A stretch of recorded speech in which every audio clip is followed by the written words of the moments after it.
Bonsoir l'ami, bienvenue sur ma chaîne où je te propose des histoires apaisantes et captivantes pour t'accompagner vers un sommeil serein. Si tu apprécies ce moment de détente, n'hésite pas à t'abonner et à liker cette vidéo. Ça soutient mon travail et m'aide à te proposer encore plus de récits relaxants. Alors, installe-toi confortablement, et laisse-toi emporter par l'histoire de ce soir. Il existe des endroits où les jours se fondent les uns dans les autres comme les vagues qui viennent mourir sur le sable. Le village de Sainte-Marine-des-Marais était l'un de ces lieux. Un petit hameau côtier accroché à la falaise bretonne comme une bernacle à son rocher. Une trentaine de maisons de pierre aux volets bleus délavés par le sel. Une église trapue dont le clocher pointait vers le ciel avec une modestie presque timide. Un port minuscule où quelques bateaux de pêche se balançaient au rythme des marées. C'était le genre d'endroit où tout le monde connaissait tout le monde, où les histoires se transmettaient de génération en génération, où les secrets étaient rares mais jalousement gardés. Armand Kermer avait vécu toute sa vie dans ce village. Il était né 78 ans auparavant dans la maison qui se dressait à l'extrémité nord du hameau, la dernière avant que ne commence le sentier côtier qui serpentait le long des falaises. C'était une bâtisse simple, aux murs épais capables de résister aux tempêtes d'hiver, avec un toit d'ardoise qui luisait sous la pluie comme la peau d'un phoque. Un petit jardin à l'arrière abritait quelques légumes et des herbes aromatiques qui embaumaient l'air salé de leur parfum terrestre. Armand avait été pêcheur, comme son père et son grand-père avant lui. Pendant 50 ans, il avait pris la mer chaque matin avant l'aube, lançant ses filets dans les eaux sombres et froides, ramenant des prises qui nourrissaient le village et les villages voisins. C'était un travail dur, impitoyable, qui usait le corps et testait l'âme. Mais Armand l'avait aimé avec une passion tranquille. Il aimait le balancement du bateau sous ses pieds, le cri des mouettes qui suivaient son sillage, l'odeur de la mer qui imprégnait ses vêtements et sa peau. Il aimait cette vie simple et directe où l'on mesurait sa journée en poissons pris, en kilomètres parcourus, en heures passées sous le ciel immense. Il s'était marié à 25 ans avec Léonie, une fille du village dont les yeux noisettes brillaient comme des étoiles et dont le rire sonnait comme une cascade. Ils avaient eu 3 enfants, 2 garçons et une fille, qu'ils avaient élevés dans l'amour et la simplicité. Les années avaient passé dans un rythme paisible, marqué par les saisons, les naissances, les mariages, les décès qui ponctuent toute existence. Armand avait été heureux, d'un bonheur modeste mais solide, le genre de bonheur qui ne fait pas de bruit mais qui remplit une vie de sens et de plénitude. Puis, comme tout dans l'existence, les choses avaient changé. Les enfants avaient grandi et étaient partis, attirés par les lumières de la ville, par des carrières plus prometteuses que celles de pêcheurs dans un village oublié. Marie-Claire était devenue infirmière à Rennes, Jean-Baptiste ingénieur à Paris, et le petit Yann, celui qui ressemblait tant à son père, avait émigré au Canada où il travaillait dans une entreprise informatique dont Armand ne comprenait même pas le nom. Il revenait parfois, bien sûr, pour Noël ou pour les grandes vacances d'été. Mais ces visites étaient devenues de plus en plus courtes, de plus en plus espacées. Les petits-enfants grandissaient sans vraiment connaître leur grand-père, ces enfants de la ville qui trouvaient le village ennuyeux et qui passaient leur séjour les yeux rivés sur leurs écrans lumineux. Armand ne leur en voulait pas. C'était l'ordre naturel des choses, les jeunes cherchant leur propre chemin, construisant leur propre vie loin des racines de leurs aînés. Et puis, il y avait eu la mort de Léonie. Cela s'était passé il y avait 5 ans, par une nuit d'automne où le vent hurlait contre les murs de la maison. Un anévrisme, avait dit le médecin. Rapide, sans douleur. Elle s'était endormie près d'Armand et ne s'était jamais réveillée. Il l'avait trouvée au matin, froide et paisible, un léger sourire sur les lèvres comme si elle rêvait de quelque chose d'agréable. Le choc avait été brutal. Après 50 ans de vie commune, après des dizaines de milliers de matins partagés, de repas préparés ensemble, de conversations au coin du feu, de silences complices, Armand se retrouvait seul. Non pas seul comme on peut l'être quand on est célibataire et libre, mais seul comme une moitié sans son autre moitié. Un arbre dont on aurait arraché la partie la plus vitale. Les premiers mois, il avait à peine survécu. Il mangeait peu, dormait mal, errait dans la maison comme un fantôme parmi les souvenirs. Les voisins venaient le voir, apportaient des plats cuisinés qu'il réchauffait à peine, offraient leur présence et leur compassion. Ses enfants étaient venus pour les funérailles, étaient restés quelques jours, puis étaient repartis vers leur vie. Il l'avait invité à venir vivre avec eux, mais Armand avait refusé. Cette maison était la sienne. Ce village était le sien. Il ne partirait pas. Peu à peu, les gens du village avaient repris leur distance. Non par méchanceté, mais simplement parce que la vie continuait, que chacun avait ses propres préoccupations, ses propres chagrins à porter. Armand était devenu l'homme seul de la dernière maison, celui qu'on saluait poliment quand on le croisait mais avec qui on ne s'attardait pas vraiment. Et c'est ainsi qu'Armand avait commencé à parler à la lune. Cela avait débuté une nuit d'été, environ 6 mois après la mort de Léonie. Armand ne pouvait pas dormir, comme c'était souvent le cas. Le lit semblait trop grand, trop vide. La maison trop silencieuse. Il s'était levé, avait enfilé un pull et était sorti marcher, comme il le faisait de plus en plus souvent. Ses pas l'avaient naturellement mené vers la plage, cette longue étendue de sable gris qui s'étirait au pied des falaises. La nuit était claire, sans nuages. La lune, presque pleine, brillait avec une intensité extraordinaire, transformant le paysage nocturne en un tableau d'argent et d'ombre. La mer était calme, ses vagues venaient lécher le sable avec un murmure doux et régulier, un rythme aussi ancien que le monde lui-même. Armand avait marché jusqu'au bord de l'eau, sentant le sable froid sous ses pieds nus, et il s'était arrêté là, face à l'immensité lumineuse de l'océan sous la lune. Et sans vraiment réfléchir, presque malgré lui, il avait commencé à parler. « Bonsoir », avait-il murmuré à la lune, se sentant ridicule mais incapable de s'arrêter. « Je ne sais pas pourquoi je te parle. Je ne suis pas fou, tu sais. Enfin, je ne crois pas. Mais il faut bien que je parle à quelqu'un, et il n'y a plus personne pour m'écouter. Alors autant que ce soit toi. » Il avait parlé pendant 1 heure cette nuit-là, debout face à la mer, son visage levé vers l'astre lumineux. Il avait parlé de Léonie, de combien elle lui manquait, de ce vide béant qu'elle avait laissé derrière elle. Il avait parlé de ses enfants, de sa fierté mêlée de tristesse qu'ils aient construit leur propre vie loin de lui. Il avait parlé de ses souvenirs de jeunesse, de ses années en mer, de toutes ces petites choses qui constituent une vie et qui semblaient maintenant si précieuses, si fragiles, si menacées de disparaître dans l'oubli. La lune n'avait pas répondu, évidemment. Elle brillait simplement, impassible et bienveillante, baignant le monde de sa lumière douce. Mais étrangement, Armand s'était senti mieux après avoir parlé. Pas guéri de son chagrin, non, mais soulagé d'une certaine manière. Comme si en mettant des mots sur sa douleur, en la projetant vers ce témoin silencieux dans le ciel, il avait rendu un peu plus supportable, un peu moins écrasante. Il était retourné la nuit suivante. Et la suivante encore. Puis cela était devenu un rituel, aussi nécessaire que manger ou dormir. Chaque soir, dès que la lune se levait, Armand descendait sur la plage et lui parlait. Parfois pendant quelques minutes seulement, parfois pendant des heures. Il lui racontait sa journée, ses pensées, ses rêves de la nuit précédente. Il lui confiait ses regrets, ces choses qu'il avait faites ou non faites et qui le hantaient maintenant dans sa vieillesse. Il lui parlait de ses peurs, de la mort qui approchait inexorablement, de cette question lancinante sur ce qui venait après. Les villageois, bien sûr, l'avaient remarqué.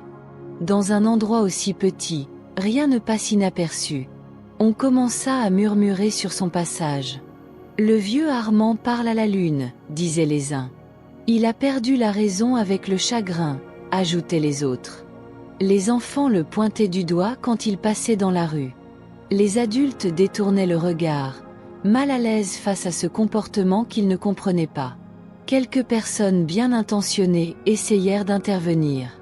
Le docteur Marek vint le voir un jour, suggérant gentiment qu'il pourrait peut-être bénéficier de quelques séances avec un psychologue, ou au moins de médicaments pour l'aider à surmonter son deuil. Armand l'avait remercié poliment mais avait refusé. Il n'était pas malade. Il ne souffrait pas d'hallucinations. Il savait parfaitement que la lune ne pouvait pas vraiment l'entendre. Mais cela n'avait pas d'importance.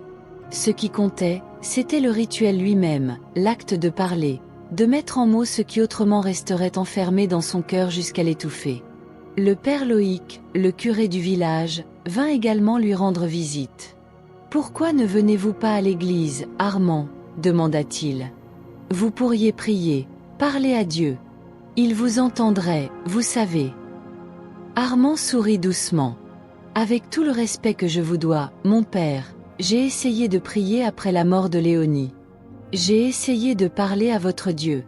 Mais je n'ai jamais senti qu'il m'écoutait vraiment. La lune, elle, est là chaque nuit. Je peux la voir. Je peux sentir sa lumière sur mon visage. C'est peut-être idiot, mais c'est ce dont j'ai besoin. » Le curé était reparti, secouant tristement la tête, convaincu qu'Armand était perdu pour l'église. Mais Armand ne se sentait pas perdu.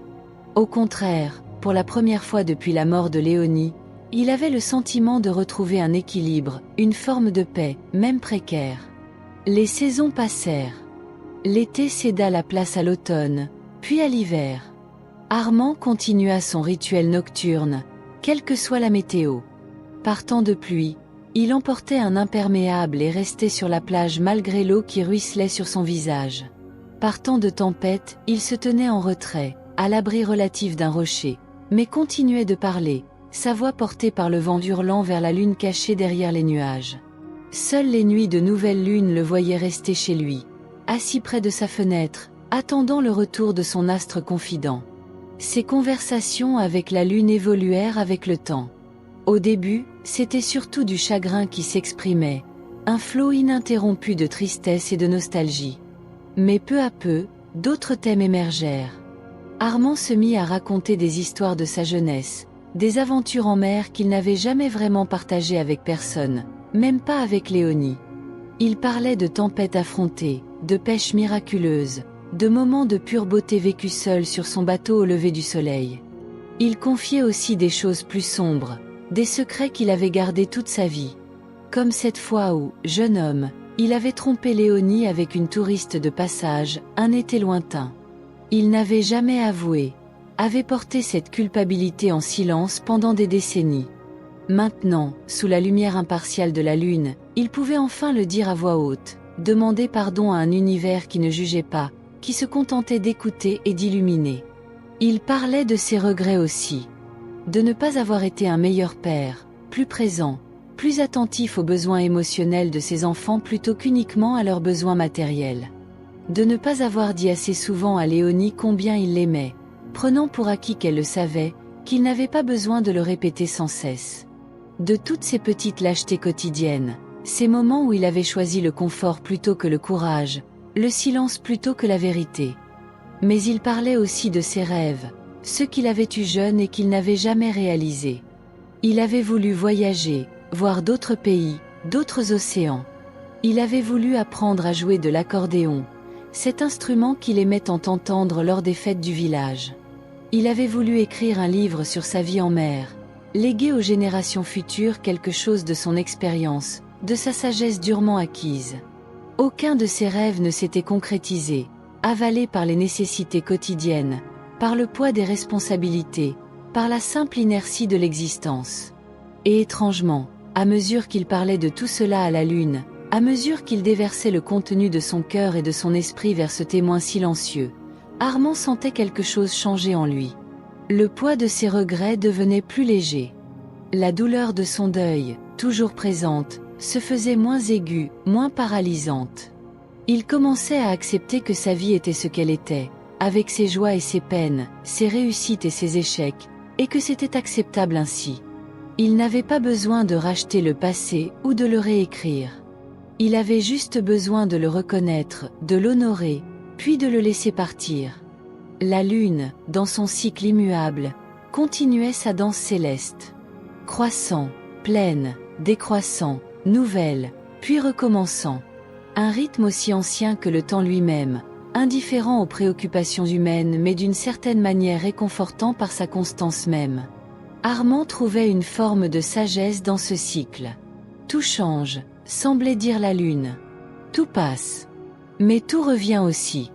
La lumière succède à l'obscurité, l'obscurité à la lumière, dans une alternance éternelle qui est l'essence même de l'existence.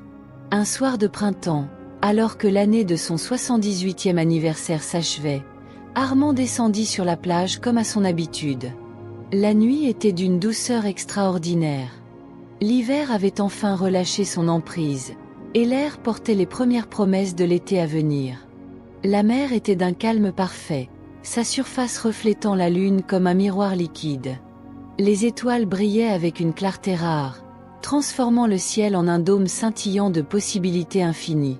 Armand marcha jusqu'à son endroit habituel, un rocher plat où il aimait s'asseoir pour ses conversations nocturnes. Mais ce soir-là, au lieu de s'asseoir, il s'allongea sur le sable encore tiède de la chaleur diurne. Il croisa ses mains sur sa poitrine et regarda la lune directement, sans cligner des yeux, laissant sa lumière baigner son visage, pénétrer jusqu'à son âme. Et il commença à parler, mais différemment cette fois. Sa voix était plus douce, plus paisible. « Tu sais, murmura-t-il à la lune, je crois que je comprends maintenant. Je crois que je comprends pourquoi je viens te parler chaque nuit depuis si longtemps.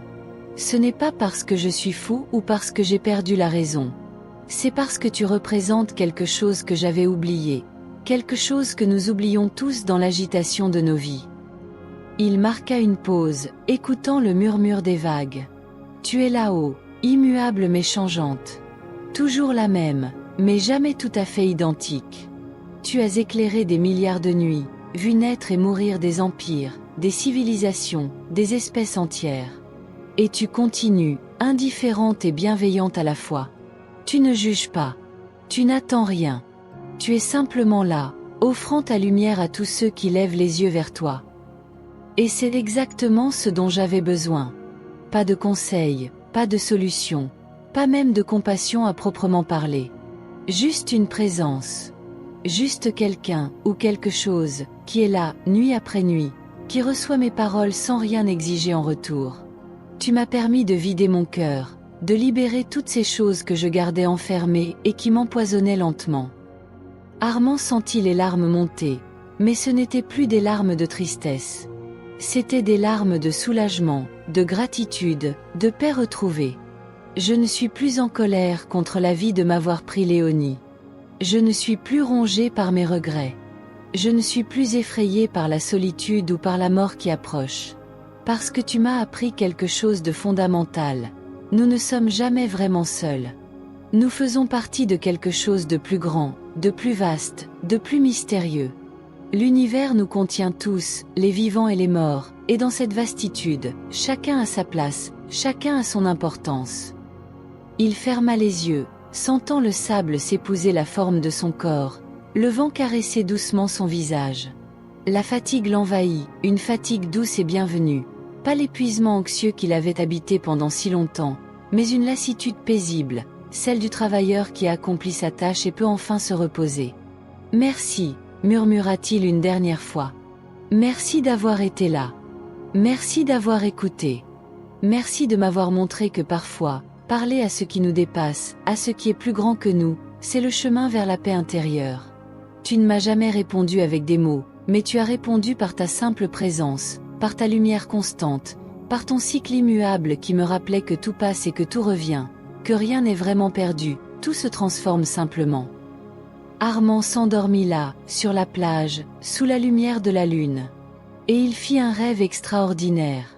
Il rêva qu'il flottait dans l'espace, entouré d'étoiles, la terre en contrebas comme une bille bleue et verte suspendue dans le vide. Et là-haut, près de lui, il vit la lune, immense et magnifique, cratérisée et belle dans son imperfection. Et pour la première fois, la lune lui parla. Mais elle ne parla pas avec des mots. Elle parla avec de la lumière, des sensations, des émotions qui se déversaient directement dans son être. Et ce qu'elle disait, c'était simple et profond à la fois. « Je t'ai toujours entendu. Tous ceux qui me parlent, je les entends.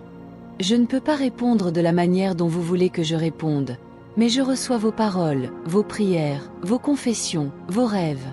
Et en les recevant, je les transmute, je les transforme en quelque chose de plus léger, de plus supportable. C'est mon rôle depuis la nuit des temps. Je suis le réceptacle des secrets nocturnes, la gardienne des âmes solitaires, le témoin silencieux de l'humanité souffrante et espérante.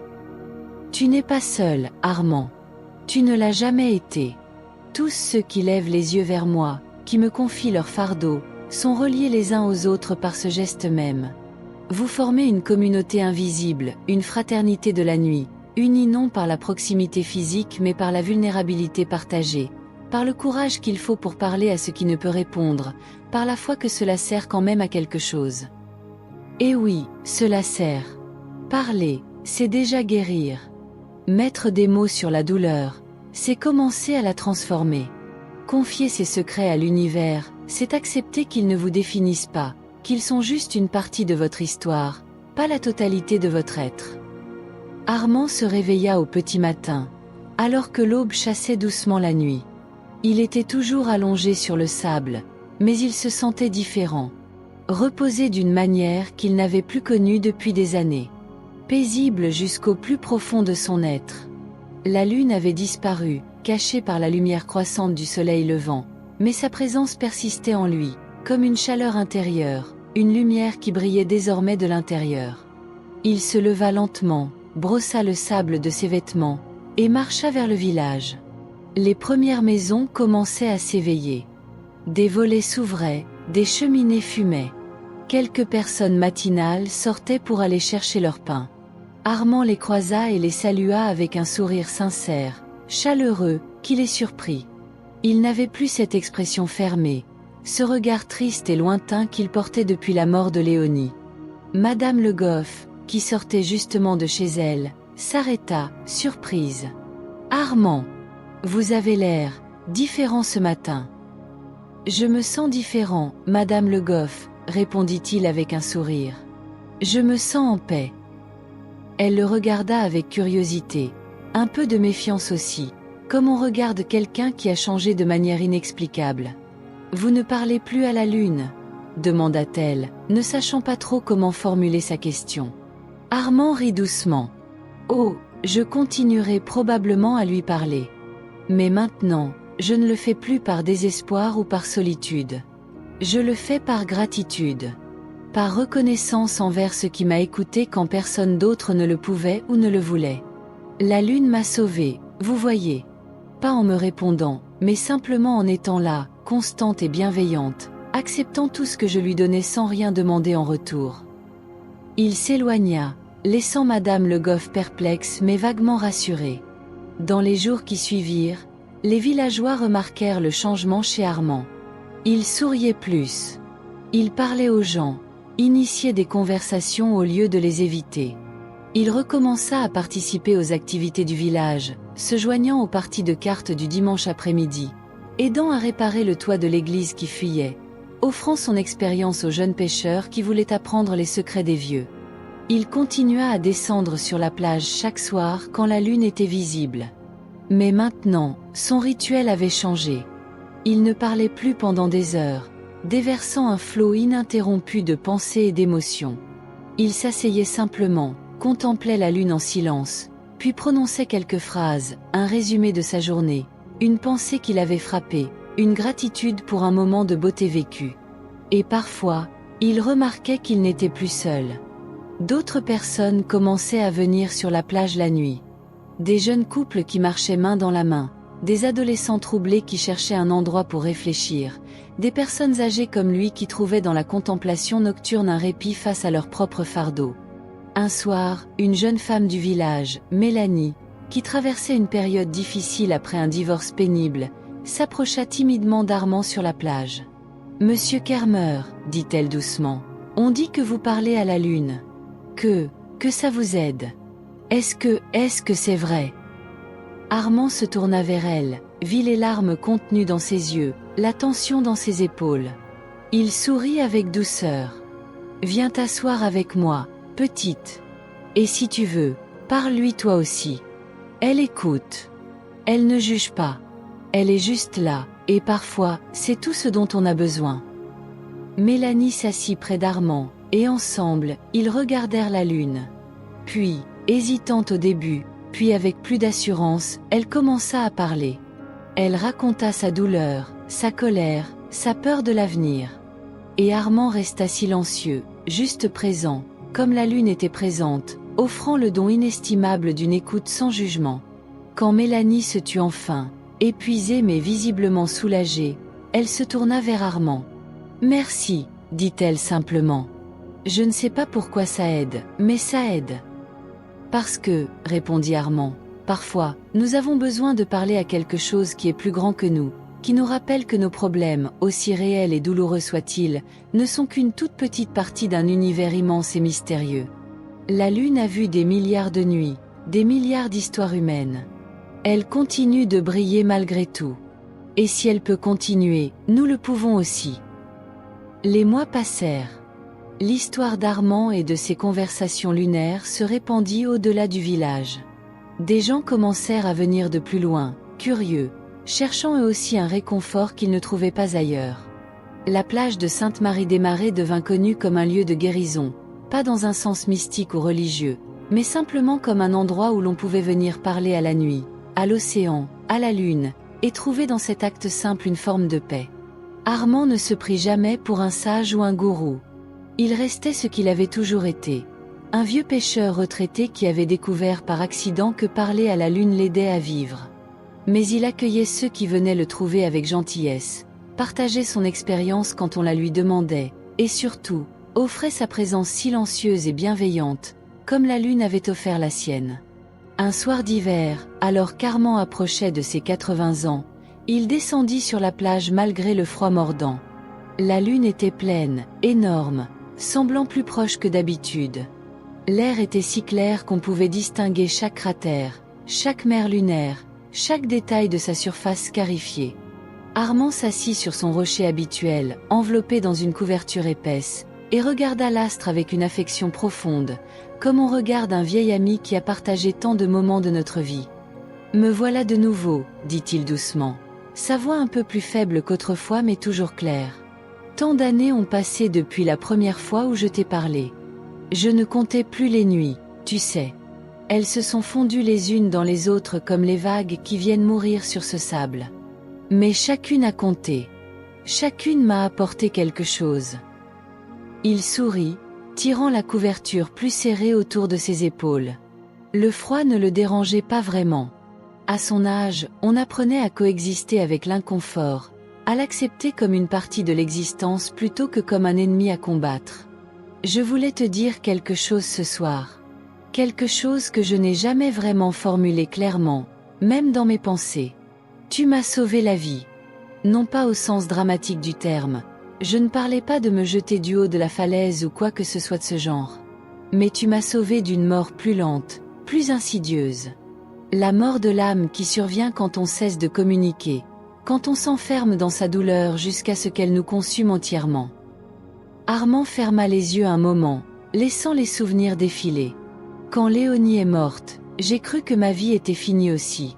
Je pensais que je n'étais plus qu'une coquille vide attendant que mon corps rattrape mon cœur brisé. Mais en venant te parler chaque nuit, j'ai découvert que j'avais encore des choses à dire, des histoires à raconter, des émotions à exprimer. Et en les exprimant, en les libérant, j'ai retrouvé peu à peu ma vitalité, mon envie de vivre. Tu ne m'as jamais donné de réponse. Tu ne m'as jamais dit ce que je devais faire ou comment je devais me sentir. Mais tu as fait quelque chose de plus précieux. Tu m'as offert un espace pour être moi-même, complètement et honnêtement. Un espace sans jugement, sans attente, sans obligation. Et dans cet espace, j'ai pu guérir à mon propre rythme, suivant mon propre chemin. » Une larme roula sur sa joue, mais c'était une larme de gratitude, pas de tristesse. Je crois que c'est ça, la vraie solitude dont nous avons tous besoin parfois.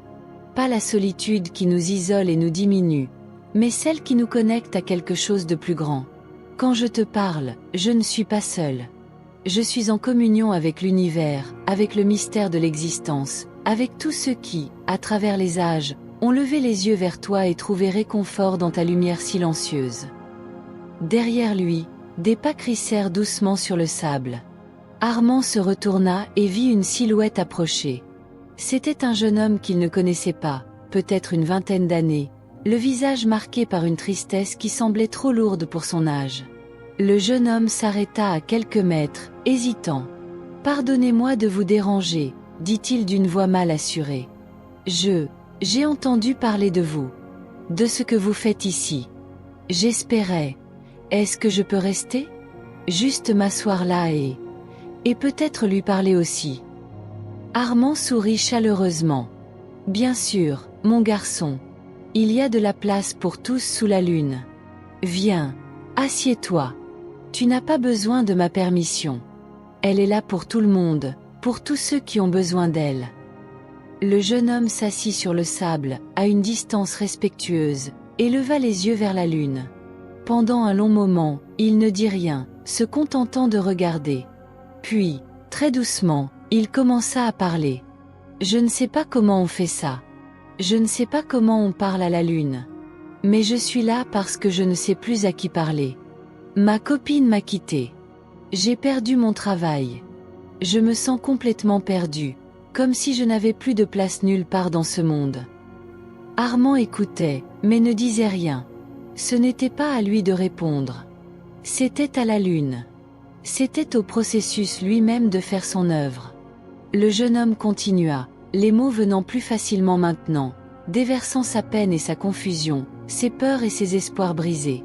Et la lune brillait, imperturbable, baignant le jeune homme de sa lumière argentée, comme elle l'avait fait pour Armand tant de fois, comme elle le faisait pour d'innombrables âmes à travers le monde en ce moment même. Quand le jeune homme se tut enfin, un silence paisible s'installa. Ce n'était pas un silence inconfortable ou vide, mais un silence plein, chargé de présence et de compréhension. Finalement, le jeune homme se tourna vers Armand. « Est-ce qu'elle répond ?» demanda-t-il. « Est-ce que vous entendez quelque chose ?» Armand réfléchit un moment avant de répondre. Elle répond « oui », mais pas avec des mots. Elle répond par sa simple présence constante. Par sa lumière qui brille nuit après nuit, que nous soyons heureux ou malheureux, que nous la regardions ou non. Elle nous rappelle que nous faisons partie de quelque chose de plus vaste, de plus ancien, de plus durable que nos problèmes temporaires. Elle nous dit, sans parler, que tout change, que tout passe, mais que la beauté persiste. Que l'univers continue sa danse cosmique, indifférent à nos drames mais nous contenant tous avec la même bienveillance impartiale. Il marqua une pause, puis ajouta, « Écoute avec ton cœur, pas avec tes oreilles. La réponse ne viendra pas sous forme de mots. Elle viendra sous forme de paix qui s'installe lentement en toi, de perspective qui se rétablit, de fardeau qui s'allège. Peut-être pas ce soir, peut-être pas demain, mais si tu continues à venir, à parler, à écouter le silence, tu sentiras le changement. » Le jeune homme hocha lentement la tête. Ils restèrent assis là tous les deux pendant encore 1 heure, contemplant la lune en silence, chacun perdu dans ses propres pensées mais relié par cette expérience partagée de vulnérabilité et d'ouverture. Finalement, le jeune homme se leva. « Merci, dit-il simplement. Je reviendrai. »« C'est bien, répondit Armand. Elle sera là.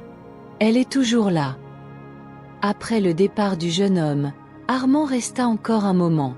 Il pensait à tous ceux qui étaient venus sur cette plage au fil des années, cherchant ce qu'il avait cherché lui-même. Un endroit pour déposer leur fardeau, une oreille qui écoute sans juger, une présence qui accepte sans condition. Combien étaient-ils venus? Des dizaines, peut-être des centaines. Et combien repartaient un peu plus légers, un peu plus en paix? Tu as créé quelque chose ici, murmura-t-il à la lune. Ou plutôt, j'ai découvert quelque chose qui existait déjà, et maintenant d'autres le découvrent aussi. Ce sanctuaire nocturne. Cet espace sacré qui n'appartient à aucune religion mais qui est profondément spirituel dans son essence. Un lieu où l'on peut être humain, pleinement humain, avec toutes nos imperfections et nos douleurs, et être accepté exactement tel que nous sommes. Il se leva lentement, sentant la raideur dans ses vieilles articulations. « Je suis fatigué ce soir, » admit-il. Pas triste, juste fatigué. Le bon genre de fatigue, celle qui vient après une longue vie bien vécue. Je ne sais pas combien de fois encore je descendrai sur cette plage pour te parler. Je sens que mon temps approche de sa fin. Mais je n'ai pas peur. Tu m'as appris que la fin n'est qu'une transformation, un passage vers autre chose, même si je ne sais pas exactement quoi. Il commença à marcher vers le village, puis s'arrêta et se retourna une dernière fois. Mais tu sais quoi? Même quand je ne serai plus là, d'autres viendront. Ils continueront à te parler, à chercher dans ta lumière ce que j'y ai trouvé. Et en ce sens, je ne disparaîtrai pas vraiment. Je ferai partie de ces traditions, de cette lignée de chercheurs nocturnes qui ont compris que parfois, la guérison vient non pas des réponses mais des questions, non pas de la certitude mais du mystère, non pas du contrôle mais de l'abandon.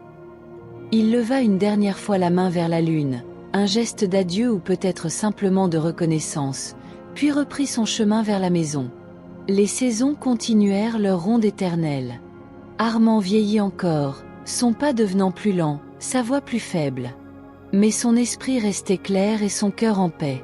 Il continuait à descendre sur la plage aussi souvent que son corps le permettait, parfois accompagné maintenant par d'autres villageois qui avaient adopté son rituel, créant une petite communauté silencieuse de contemplatifs nocturnes.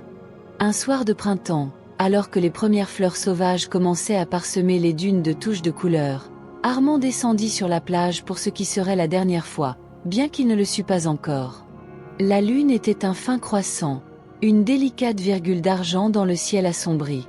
Les premières étoiles apparaissaient, timides d'abord, puis de plus en plus nombreuses et brillantes. Armand s'assit sur son rocher, celui qui portait maintenant la marque de tant d'années d'usage, poli par son corps, témoin silencieux de tant de conversations et de confessions. Il regarda la lune avec une tendresse infinie, comme on regarde un ami cher avant un long voyage. « Je crois que c'est bientôt le moment, dit-il doucement. Je le sens dans mes os, dans mon souffle qui devient plus court, dans cette fatigue qui ne part plus jamais vraiment. Mais je voulais venir encore une fois, te remercier encore une fois, te dire au revoir de la bonne manière. » Il ferma les yeux, respirant profondément l'air salin, écoutant la symphonie nocturne de la mer et du vent. « J'ai vécu une belle vie. Pas parfaite, pas sans douleur ni regret, mais belle quand même. Et ces dernières années, depuis que je t'ai découverte comme confidente, ont été parmi les plus riches de toute mon existence. Tu m'as appris que la solitude n'est un fardeau que si nous la laissons nous isoler. Mais si nous l'utilisons comme un pont vers quelque chose de plus grand, elle devient un don. Tu m'as appris que parler, simplement parler, mettre en mots ce qui nous habite, c'est déjà une forme de guérison. Que nous n'avons pas besoin de réponses pour aller mieux, nous avons juste besoin d'être entendus, même si c'est par un astre lointain qui ne peut pas vraiment nous entendre au sens littéral. Tu m'as appris que nous sommes tous connectés, même dans notre solitude. Que chaque personne qui lève les yeux vers toi, qui confie ses secrets à la nuit, rejoint une communauté invisible mais réelle de chercheurs, de souffrants, d'espérants. Et que dans cette communion silencieuse, nous trouvons une forme de consolation que les mots seuls ne peuvent offrir. Armand ouvrit les yeux, et il brillait de larmes heureuses. « Merci, murmura-t-il une dernière fois. Merci pour chaque nuit que tu m'as offerte. Pour chaque moment de paix que j'ai trouvé en ta présence. Pour la transformation que tu as permise en moi. Je m'en vais maintenant, mais une partie de moi restera toujours ici, sur cette plage, levant les yeux vers toi dans l'éternelle conversation entre l'humain et le cosmos. » Il se leva doucement et marcha lentement vers le village. Il ne se retourna pas cette fois. Il n'en avait pas besoin. La lune serait toujours là, dans son cœur, dans sa mémoire, dans son âme. Armand Kermer mourut paisiblement dans son sommeil 3 jours plus tard. On le trouva le matin, allongé dans son lit, un léger sourire sur les lèvres, ses mains croisées sur sa poitrine. Sur sa table de chevet, il avait laissé une lettre destinée à ses enfants. Elle disait simplement: « Mes chers enfants, ne soyez pas tristes de mon départ. J'ai vécu pleinement, j'ai aimé profondément, et j'ai trouvé la paix dans mes dernières années grâce à la plus improbable des confidentes, la lune.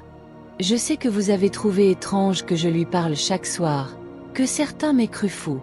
Mais j'ai découvert quelque chose de précieux dans ce rituel, quelque chose que je veux vous transmettre. Parfois, parler à ce qui nous dépasse, à ce qui est plus grand que nous, c'est le chemin vers la paix intérieure. Ce peut être la lune, les étoiles, l'océan, une montagne, peu importe. Ce qui compte, c'est de reconnaître notre place dans l'univers, d'accepter notre petitesse sans nous sentir diminués par elle, et de trouver du réconfort dans le fait que nous faisons partie de quelque chose d'infiniment plus vaste et plus mystérieux que nos vies individuelles. Je vous aime. Prenez soin les uns des autres. Et de temps en temps, levez les yeux vers la lune et pensez à moi. Je serai là, d'une certaine manière, dans cette lumière qui a tant compté pour moi. Votre père qui vous aime, Armand. Les funérailles furent simples, comme Armand l'aurait voulu. Mais quelque chose de remarquable se produisit. Des dizaines de personnes vinrent, beaucoup que la famille ne connaissait même pas. Des gens de villages voisins, des étrangers venus de villes lointaines, tous avec la même histoire. Armand leur avait montré le chemin vers la plage, vers la lune, vers cette forme de guérison silencieuse qu'on trouve en parlant à l'univers. Après la cérémonie, spontanément, sans organisation préalable, les gens descendirent sur la plage. C'était une nuit de pleine lune, comme si l'univers lui-même avait orchestré ce dernier hommage. Des centaines de personnes se tinrent sur le sable, regardant la lune, et tour à tour, elles parlèrent. Elles racontèrent comment Armand les avait accueillis, comment il leur avait montré qu'il était normal de parler à la lune, comment cette pratique simple avait changé leur vie.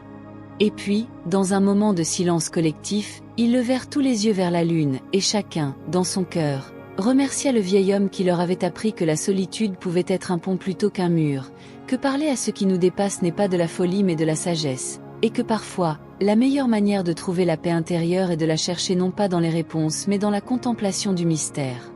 Les années passèrent.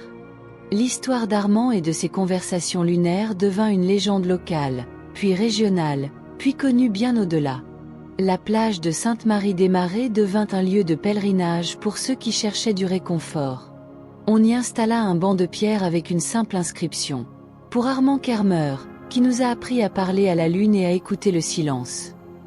Et chaque nuit, quand la lune se levait, des gens venaient s'asseoir sur ce banc ou sur le sable alentour. Certains parlaient à voix haute, d'autres en silence dans leur cœur. Mais tous trouvaient dans ce rituel simple ce qu'Armand y avait trouvé. Un espace pour être vulnérables, pour déposer leur fardeau, pour se connecter à quelque chose de plus grand qu'eux-mêmes. Car il avait raison, le vieil Armand. La lune ne juge pas. Elle ne demande rien. Elle brille simplement, nuit après nuit, offrant sa lumière à tous ceux qui lèvent les yeux vers elle. Et dans cette constance imperturbable, dans cette bienveillance silencieuse, les âmes fatiguées trouvent un repos que les mots seuls ne peuvent offrir. Parfois, parler à la nuit et à ce qui nous dépasse nous permet de trouver la paix intérieure. Non pas parce que nous recevons des réponses, mais parce que nous nous rappelons que nous ne sommes pas seuls, que nos douleurs sont partagées par toute l'humanité qui regarde le même ciel, et que dans cette vastitude cosmique, il y a de la place pour toutes nos joies et toutes nos peines, accueillies sans jugement dans la lumière éternelle de la lune. Merci d'avoir passé ce moment avec moi. J'espère que cette histoire t'a apporté un peu de calme et de sérénité. Souviens-toi, comme Armand l'a découvert, nous ne sommes jamais vraiment seuls.